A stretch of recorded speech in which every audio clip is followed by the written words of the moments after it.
Xin chào các bạn. Giữa nhịp sống vội vã, có một miền quê vẫn giữ được vẻ thanh bình vốn có. Những thửa ruộng rộng mở trải dài trong nắng sớm, gió khẽ lay mặc nước óng ánh, tiếng chim hót vang lên trong bầu không khí trong lành, không hề nhuốm khói bụi. Trên con đường nhỏ dẫn ra bờ sông, hành trình đi câu cá bắt đầu với chiếc cần đơn giản và tâm thế nhẹ nhàng. Mặt nước yên ả, khoảnh khắc chờ đợi trở thành sự kết nối trọn vẹn giữa con người và thiên nhiên. Mời các bạn xem video.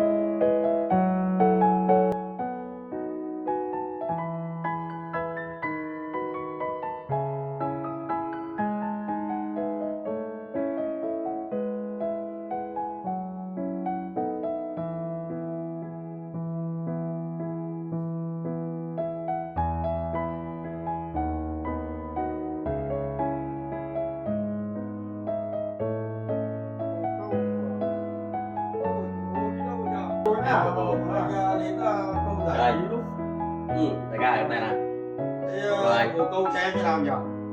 Câu nhà em thì là quán đang trong thời kỳ nó hoàn thiện. Còn đôi cá ở đây có đủ loại thôi.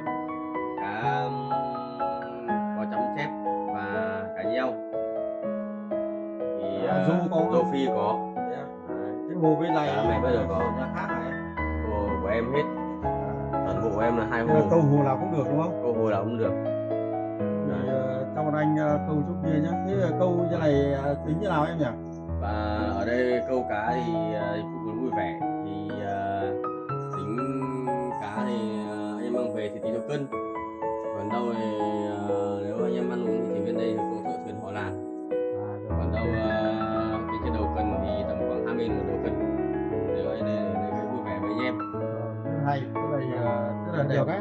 Cái không gian như này là bọn anh cũng rất là thích. Vâng anh.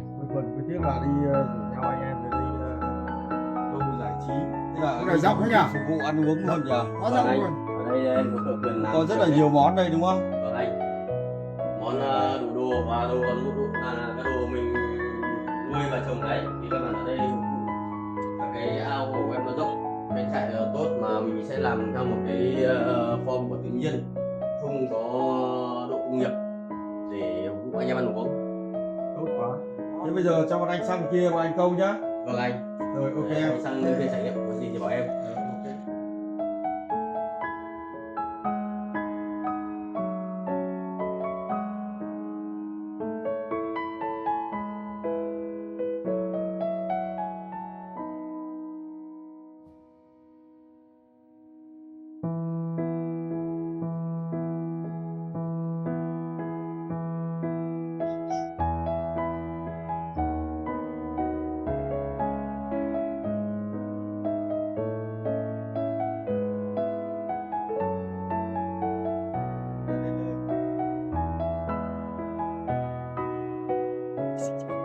Xuống đồ. Bắt đầu xuống đồ. Xin chào mọi người. Hôm nay thời tiết ngày cuối tuần rất là đẹp. Tôi lại về một cái hồ gọi là hồ như nào nhỉ? Hồ câu cá thư giãn ở một nơi miền quê rất là yên ả thanh bình. Hy vọng là hôm nay buổi câu giải trí này sẽ có rất là nhiều kết quả bất ngờ. Chào mọi người chờ kết quả nhá. Đấy, rất là nhiều.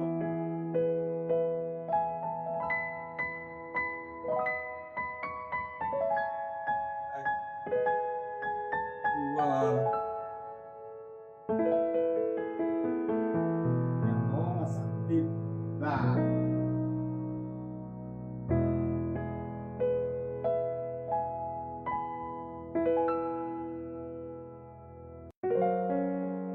ngồi thì làm sao mà biết lúc nào nó Cương à? tay mà giật cái đuôi nó bảo hiểm rồi nhưng mà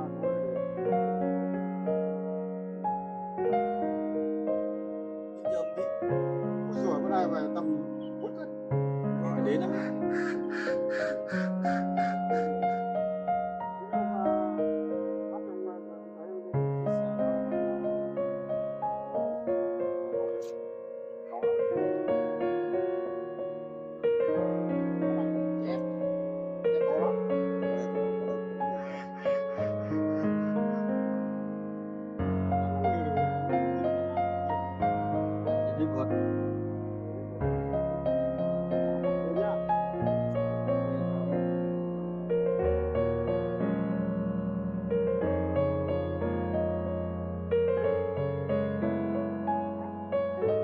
Ôi trời ơi, chép to quá. Alo.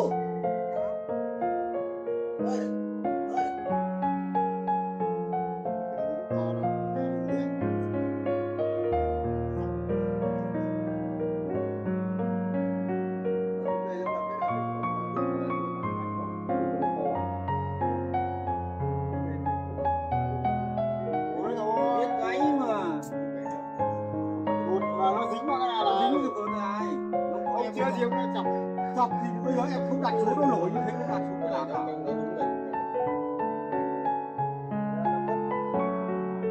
Đi cho nó nổi đã, nó chưa nổi lên nó chọc. Thì em hỏi anh có vớt chưa, anh bảo vớt thì em mới vớt thì gì nữa. Giúp nữa. Vớt của nó tính một đột. Ý hoài, con ấy tột đi.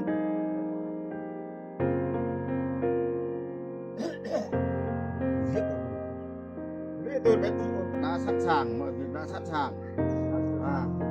Chúng ta bắt đầu thôi.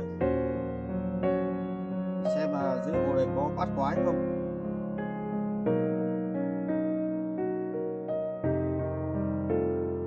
Miếng mồi đầu tiên. Bắt đầu.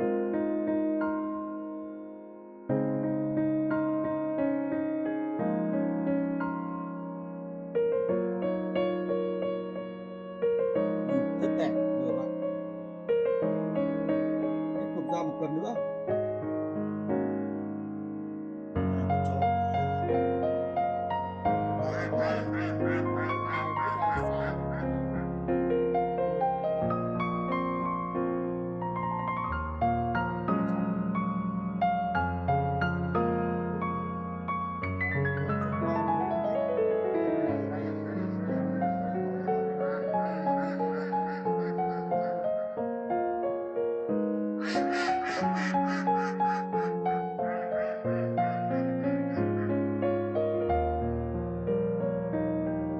Ô, cá ăn rồi kìa. Ôi, cá ăn rồi. Mọi người ơi. Cá đã ăn. Có tín hiệu ăn rồi.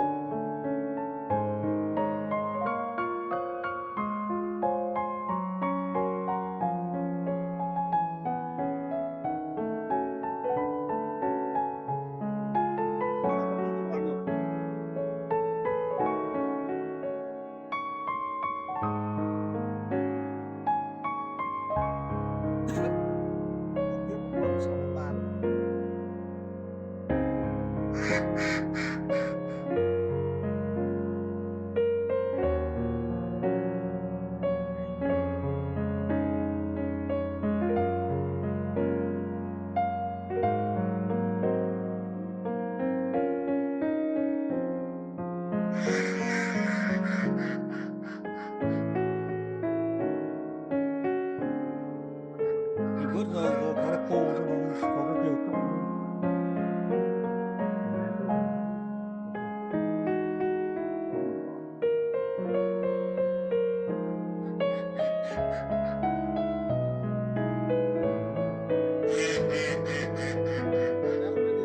Alo.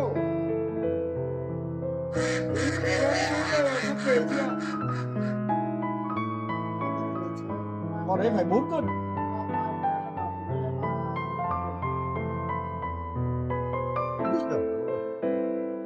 Hơn tạ rồi. Cà phê lắm. Con này con táo nó tới đây. Vâng. Đúng quá. Tươi thật. Ăn luôn, chỗ đấy lém phát ăn luôn.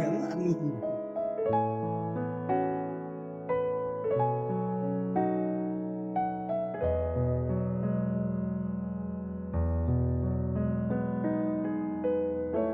Cái ổ rô phi nó vào rồi. Cái ổ kia nó không vào. Ổ này nó vào nhưng mà Giờ vỡ cái ổ này chú nhỉ? Đặt xuống ăn, đặt xuống ăn. Trước kia hút thôi mà nó đã ăn được.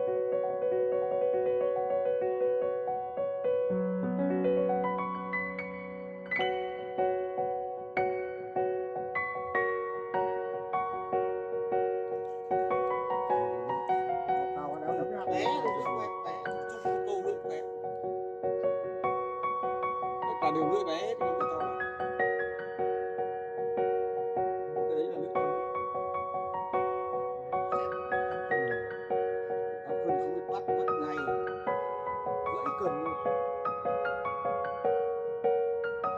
Quay đồ sứ, chuẩn bị. Lên đồ.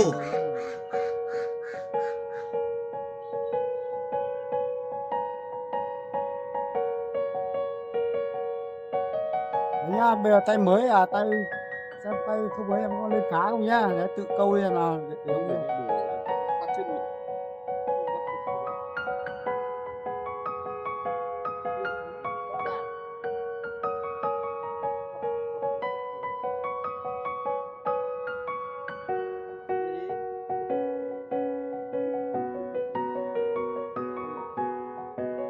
Đấy, vừa đảo cái giật đi anh kìa. vừa mới đôi giày.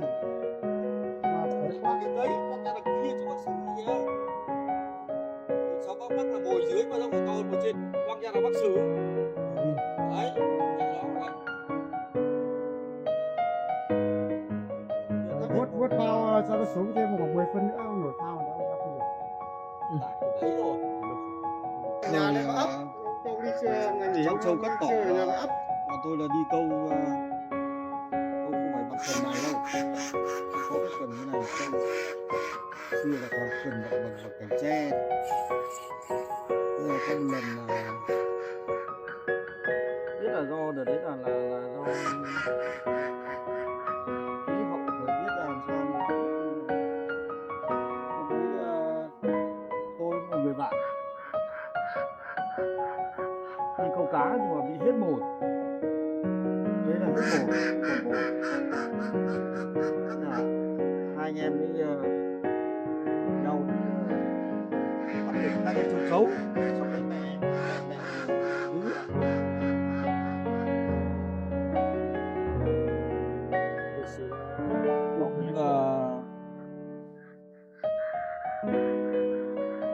mắc mồi và ném xuống mà không ngờ hôm đấy lại được con cá to quá. Hôm đấy là được một con cá chấm rất là lớn.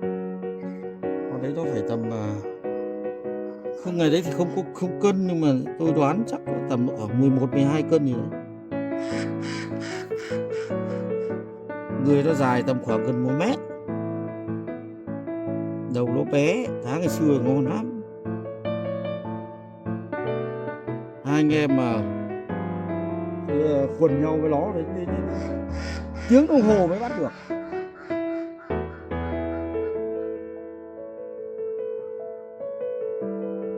Nó dãy rất là khỏe. Ôi, đấy, vừa mới nói xong là con cá chấm nó hiện hồn về và ăn luôn rồi này. Nồi trộn mất cái cần của tôi nhưng mà rất may là tôi đã đề phòng nó không cướp được. Sau một hồi vật lộn khoảng mất 1 tiếng đồng hồ, hai anh em là nhảy xuống lấy cái áo, xong bắt đầu là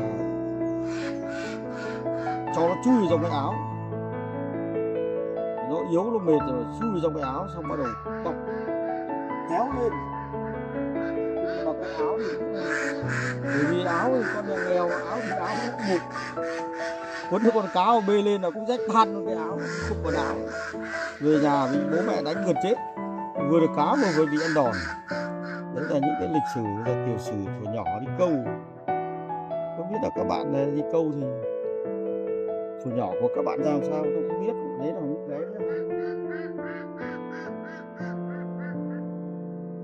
cái chuyện mà tôi đã từng trải qua rồi, được trải nghiệm, một kỷ niệm thật sự là quá là đáng nhớ, tuổi thơ dữ dội.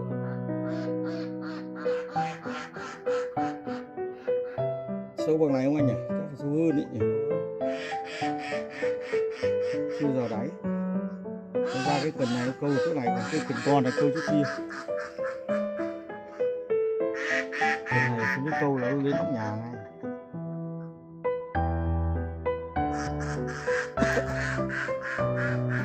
Hôm nay tay cần đỏ nhá. Hy vọng là sẽ đỏ.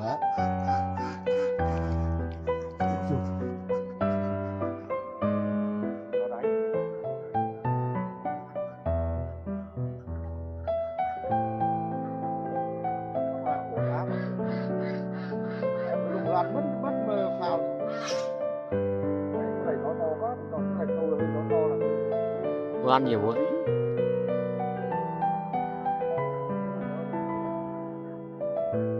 Câu chỗ gió, đầu gió này thích ăn lắm. Để về làm kia câu.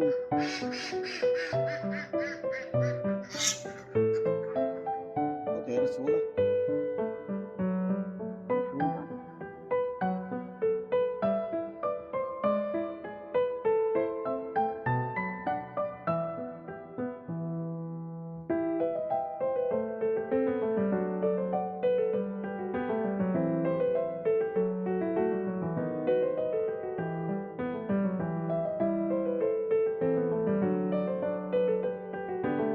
Đẹp đấy, con này. Con này ngồi vào đấy.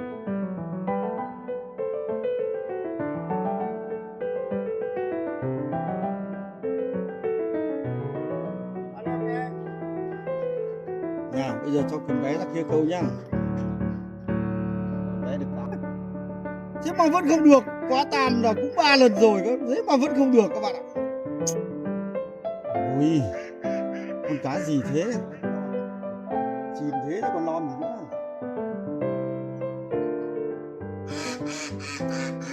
Con trứng cái. Trứng cho con tanh. Để toàn con trứng. Cho con tanh cho thêm mấy vào trong trứng thêm nữa. Cái này khô quá.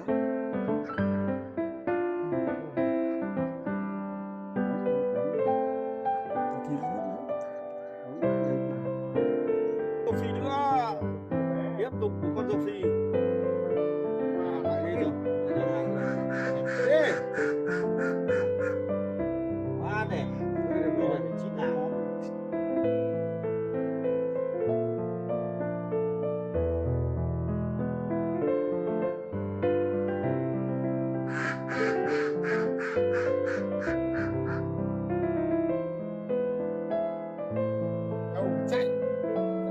Chạy vào rộng.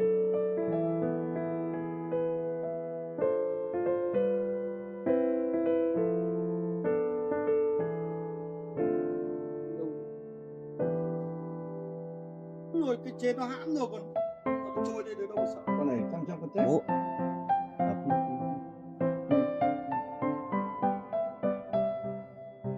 Đánh nhất cầm lên.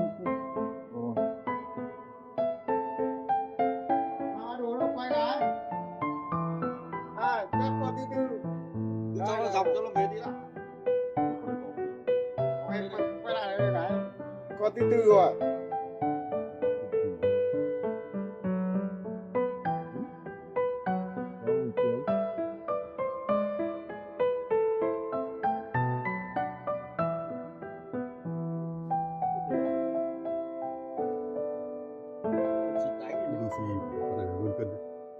Con này to. Đấy, quay đi. Đấy. Nhìn này.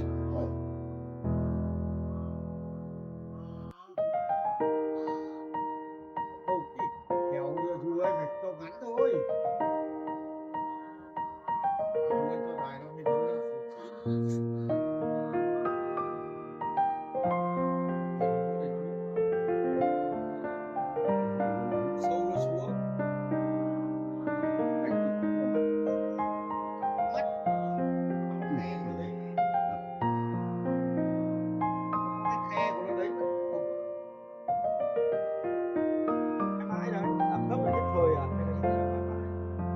Phong độ là Phong độ là nhất thời. Đẳng cấp cũng là mãi mãi. Đấy, đẳng cấp của anh sử nó là mãi mãi. Hôm nay toàn con to là idol sử bắt được hết. Tỷ lệ thành công bây giờ đang là 90/100. Mới mất có một con. Còn idol em xin rồi.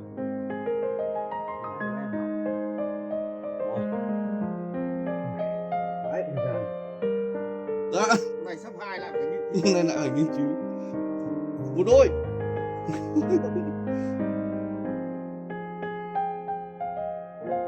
Không 220 đây rồi.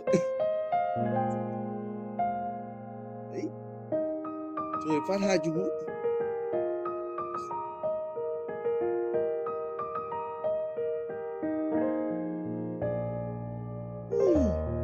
Tôi băng một chú rồi. Ôi, thế thì bay gì nữa? Băng con vé không? Sao? Mình đẳng cấp.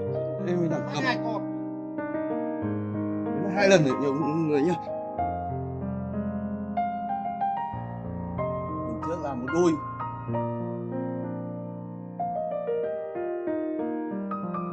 Đấy, nó lại sẽ có đứt được không? Kiểm tra tiến sư tổ bố này.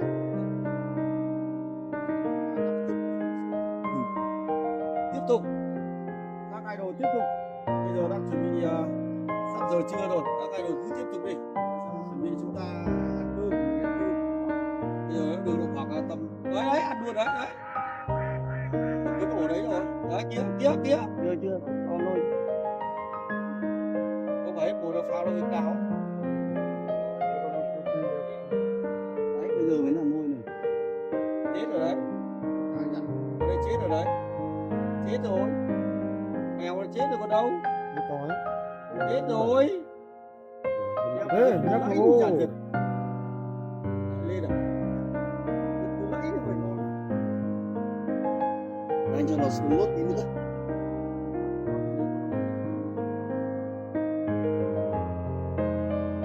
Tàu lâu nhỉ.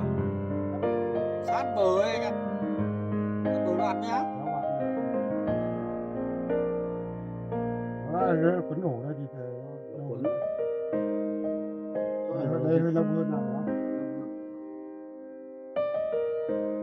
Ăn giờ em căn phao căn xiếc ngon lành ấy. Xay hết. Thả con này vào để nó chết. Đẹp đẽ luôn đấy. Chỉ có việc câu. Dây đấy gọi là cho đấy chứ gọi là cá 10 cân giật chết hết. Thì đã. Hay hết rồi. Máy thẳng lại con này.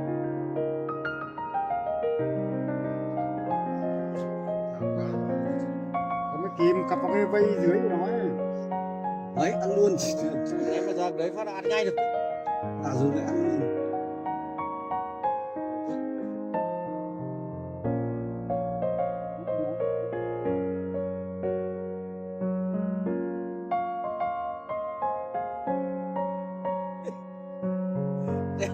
Đeo găng tay một bên rồi là cọc kháo. Ăn rồi.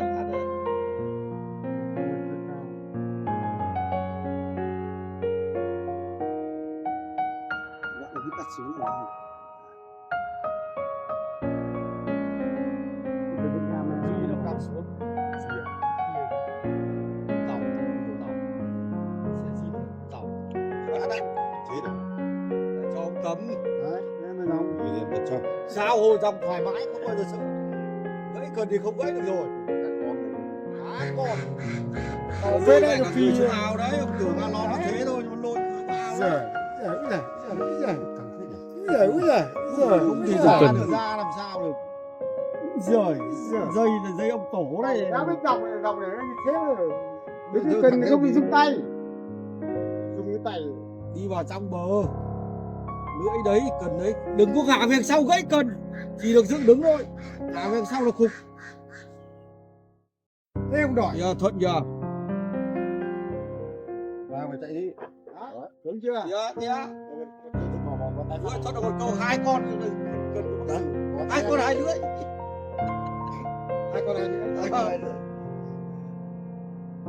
À, dối à?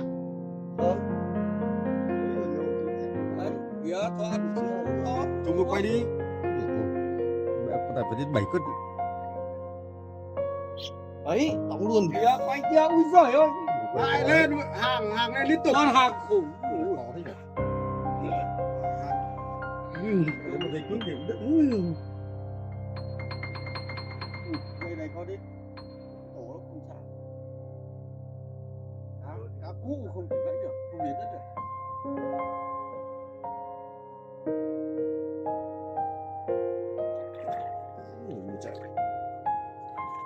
Trở lên. Thế bóp chặt cá Sướng nha. Cái gia đình dụng cá này mới là đẳng cấp. Tinh thần thoải mái hẳn đi. Họ thêm được mấy năm đúng không? kẹp vào lưỡi thôi, không được kẹp vào dây. Mấy đấy rồi mấy gì nữa.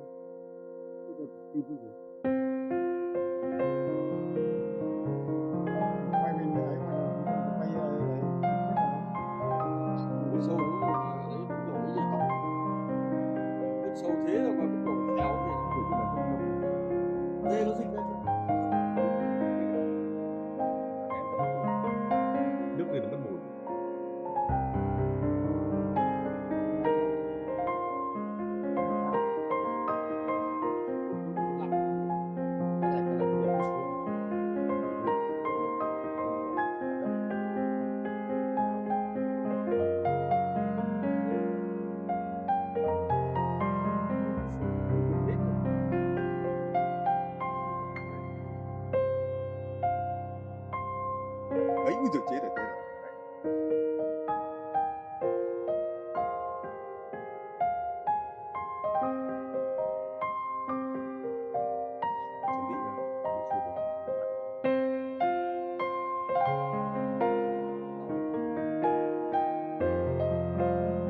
sụt.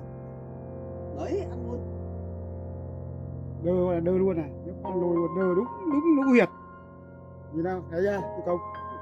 Đơ đúng huyệt luôn, không chạy được. Con này bị điển giật. Đơ giật phát đúng huyệt là đơ ấy. Ê, kịp à? Nó sắp dãy về rồi. Đây. Cặp phát là kịp dưới. Phía dưới. Bên này á. Phía dưới kia đấy. Đấy, nó mới cứng. Rồi, nó lên. Cái tay. Đứt cả vây này. Eo ơi. Vớt được rồi sao? Đứt cả vây. Vớt được cá rồi sao ấy? Bác à. Vâng. Con cá bác sửa chạy lôi cả cái này. Cá đâu. Vừa đấy. Nó đang ăn đi bác sửa vào đây nó chạy. Xuống. Cái đây, cặp thế rồi, bắt cá, cặp một nó. Có để chuối. Ai đồ còn mới. Nhiều. Nó bành rồi đấy. Chứ cái tay này nhồi phát Nó ngả làm ra là giật. Nó càng chi. Nó ngả làm là giật. Nó đẩy lên nó bành cái phao lầm. Sao quá rồi. Ngả làm là giật. Nó lôi rồi giật. Ôi trời ơi, ít xuống. Giật phát đúng huyệt luôn rồi.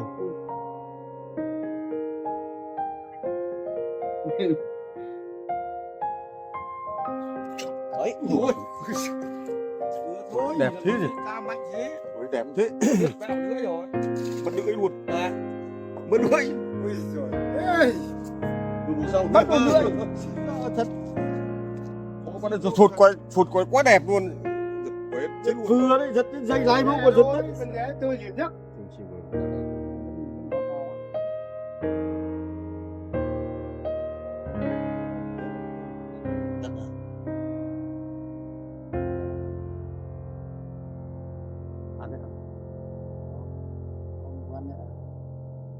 Nó ăn cái phi nó không ăn như chết đâu. Giật phải giật thế mới xuống đã. Nó lôi lên phát này.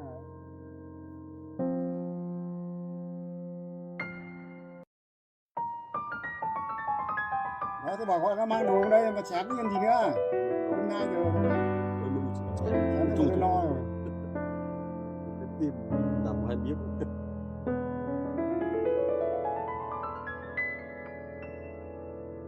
Phải cứ cả hiện. Thế rồi bảo đi và tôi không cho ông đi luôn. Đi cái mà nhiễu sóng nhất mặt. À này, sắp chết à, sắp chết rồi.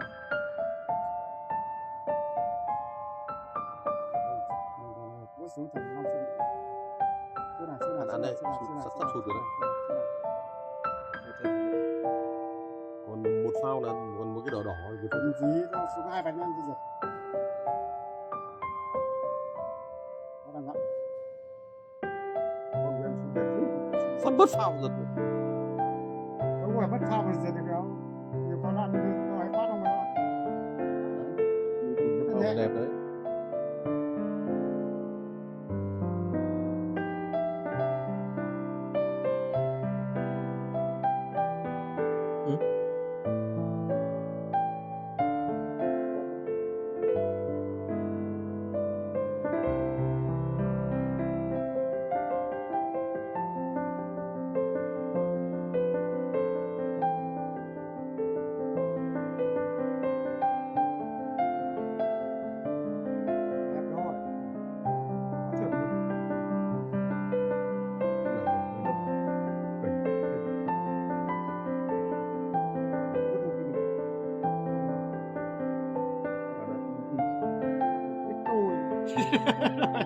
Phải biết câu.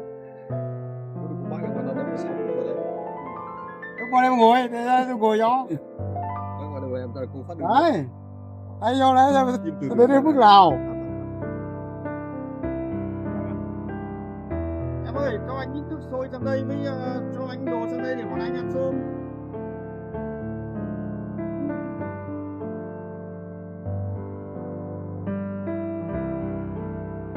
Thế như là cái quan trọng.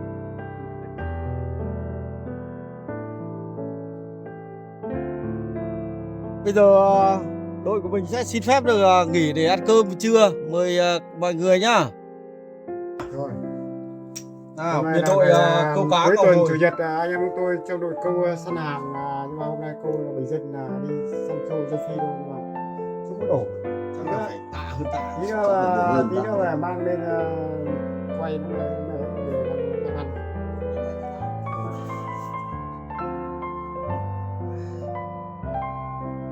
Người hả? Ăn đi chụp ăn đi. Các anh kéo có kéo căn mới không câu. Có kéo mà. Làm mẹ cái này. Có chuyện. Bạn ta đi.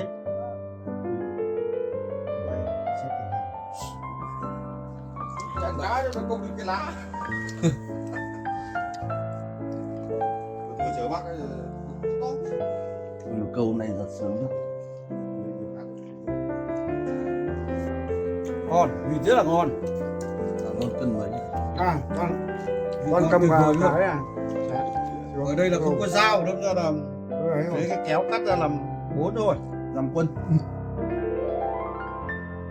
Ngon quá. Hay là đói? Ai rồi kém rồi. Cái bát này đựng gì nhỉ? Rau sống. Rau sống. Đúng rồi. Rượu. Rau sống. Đúng không? Nào.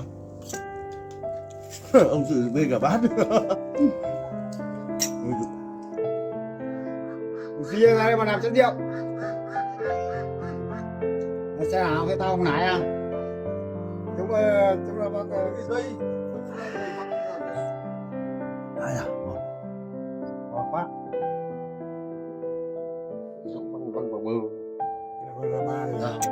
Nào. Xin chào tất cả anh em cần thủ nhá. Hôm nay là chiều chủ nhật, anh em của tôi lại xuống dưới hồ dưới Thủy Ứng để câu mà cá rất là nhiều. Nhất là chủ hồ hôm nay lại là rất tuyệt vời. Lần nãy anh em là 2 con vịt luộc, vịt rất to ngon. Đấy, để xin mời anh em, bây giờ anh em mới bắt đầu chén này. Xin mời nhá. Chúc cả nhà cuối tuần vui vẻ nhá. Ai xuống câu thì là hôm nào lại xuống đây cùng anh em đội như này nhá. Câu cá to lắm, nhiều tôi vẫn sao. Rửa tay đi và ăn cơm. Bát. Rượu ngon lại có nhiều cá, lại có bạn Hiền lại nhất là vịt. Có một cây bưởi quả đại tướng, quả bưởi da xanh, quả đây vẫn rất là say, quả bưởi ăn thì cứ là tỉnh rượu luôn. Cây bưởi này ăn ngon. Sướng lắm. Cây bưởi này là xuất từ thời gì ở Cho xuống bổ quả ăn ngon thật. Đấy, mình bạn thời Nhật Tần ông đi sang đây rồi. Ông đi mang cái quả này sang đây rồi. Ông ngồi thôi ông ăn. nuôi cá đâu. Đây cái câu đùa lúc được 2 con. Chắc con lên bắt rồi. 2 con rõ ràng cái gì? Kìa. Con chép, con châu Phi mà. Có Kiệu Đông con Kìa. Kiều Vâng ấy. Cho em ra đó, cho em hút. Đi nách vào ấy, đi nách Hút, vào hút, trong hút. làm Kìa. xong rồi Qua ấy. Con ngồi ăn qua trong kia. Ngồi lui lên. Rồi vào giữa cái gà, bỏ dép ra không? Lấy cái ghế ngồi. Ý thì trong chai rượu cơ. Đừng làm gì. Ăn ở đây ăn ở dưới bốc tay mà. Cái đồng không bốc tay rồi. Rửa sạch sẽ rồi. Đâu rượu rồi, như Cái đó. cá nó cũng sạch mà. Đi vào. Đúng rồi, về mà lúc nào máy đơn điện thì mình phi xe máy xuống nhá. Máy ngồi gì? Máy Nó không. mà say.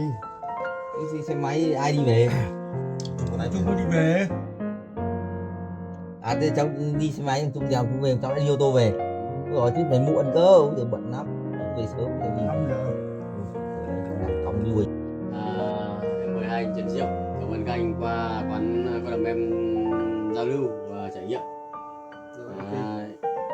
Bữa này thì anh nói thật với em là hôm nay là cũng là một cái buổi cuối tuần. Biết là bọn anh cũng đã có một cái buổi giao lưu rất là hay. Và anh cũng hy vọng rằng là anh em mình cũng được giao lưu với nhau dài dài. Cảm ơn cả về bữa ăn này, cảm ơn về tất cả mọi thứ. Chúc ông chủ hồ là luôn luôn phát triển nhiều khách, Rồi, lúc em nào đang đông khách, lúc nào vui vẻ, cố gắng giữ tạo một chỗ cái, nhiệt tình để cho anh em. gì đấy để cho anh em sân chơi tốt. Thì Đúng rồi. mong các anh đến qua ủng hộ em là được. Ok. Ok, Vâng, em mời các anh. Chúc mừng chủ nhá. Vâng, chúc nhiều sức khỏe nha. và chúc các anh.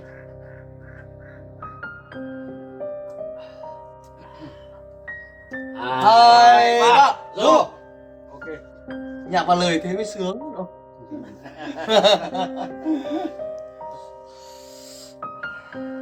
Như ông chủ có một cái không gian này để cho anh em bọn tôi đến. Thứ nhất là vừa thư giãn cuối tuần này, vừa là có những các cái trải nghiệm câu cá nhiều nơi khác nhau. Thế nhưng mà khi đi đến nhiều nơi rồi thì đến nơi này là rất là ok. Cá thì rất là tự nhiên mà nước thì trong sạch. Đấy. Cái chỗ này thì là anh em mình đến cái riêng tư. Đôi lúc thì nhóm mình ngồi với nhau nhưng mà vào cái thứ bảy nhất nó một cái gì đấy để mà trải lòng và trải nghiệm. Hôm nay Và là câu cá mà có thú vui. hôm nay là chú Hùng ạ. Tại vì sao là hôm nay là tại cá nhiều quá, giật mỏi hết cả tay. Chứ không thì nếu mà cá mà ăn ít đi tí thì làm cái củi mà nướng cá thì còn ngon hơn. Cái này cả nói. Bây giờ thế này nhá, chắc chắn là anh em nhà tôi, bọn tôi là sẽ có một buổi câu cá đêm. Đấy. Đấy, không câu cá ngày đâu mà câu hẳn câu cá đêm. Để trải nghiệm một buổi câu cá Ăn đêm khoảng 6 giờ tối. và luôn có 6 giờ tối mới đi. Đốt Vâng. củi Đấy, nướng 6 cá giờ tối luôn. bắt đầu ở nhà đi. Vâng. Sau đó đến đây là hò hét anh em đến đây là sẽ câu cá và Đang lửa chạy đấy. thưởng thức ngay tại trên cái sản phẩm nào đó của mình để mình câu được. Vâng. Mình thưởng thức luôn. Dạ Và lửa mọi chạy người cho là em đốt có lửa đấy. trại, Đốt lửa nướng cá. ca hát, nhảy múa, cũng như kiểu là ngày hôm nay là mình đang toàn dân đại đoàn kết đấy. Như có bác Hồ trong Trong ngày ngày vui vui đại thắng. Đấy, anh mời chú một chén. Vâng. Đây, Rất là bác hay. để em rót cho. Bên kia bãi của em rộng thì làm lửa chạy cũng rất ok. Nhưng anh muốn em là làm lại cho anh cái đường ở chỗ kia đi xuống. Cái đường bờ sông đấy thì làm được thôi nhưng mà Bởi vì là đường nó cái bẩn. xe đi đường kia nó không vào được. Vâng. Nhưng có thể là bởi vì đồ trên xe rất nhiều, người ta muốn là đi xuống thì người ta dỡ đồ ra nó dễ Cũng nhanh. là và bữa nữa thôi. Em cho để em làm nốt. Nào, đây là chén này tôi xin phép và tôi uống riêng nhá. Vâng. Thay mặt cho đội Hồ. câu Ngọc Hồi. Vâng. Đấy thì bọn tôi là chúc cho gia đình chủ hồ này rồi là mọi người nhiều sức khỏe. Mong Em anh nhé. đến với em có chuyện trải nghiệm vui vẻ.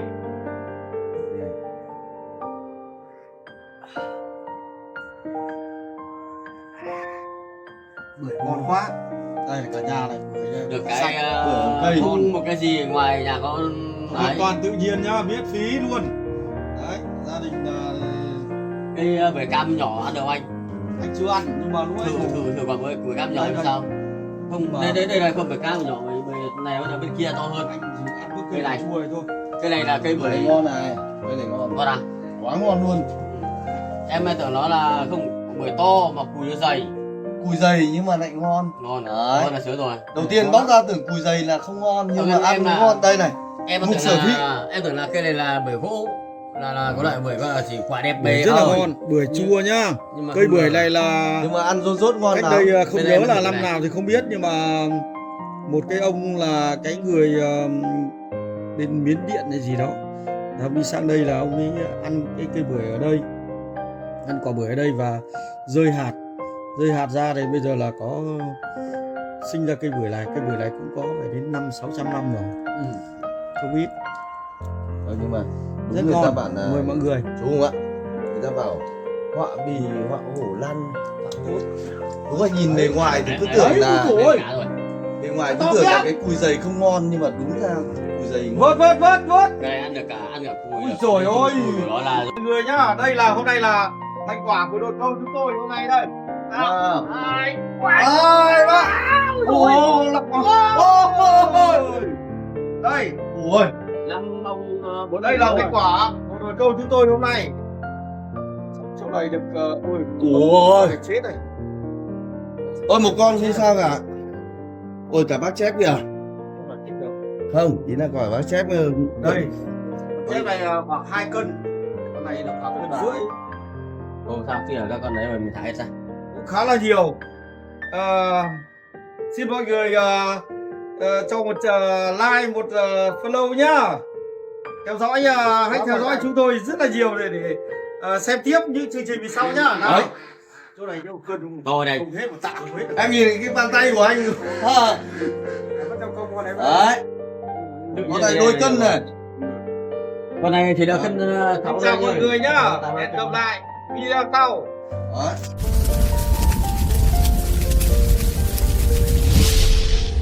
Hùng Fishing, kênh câu cá và kiến thức chuyên sâu.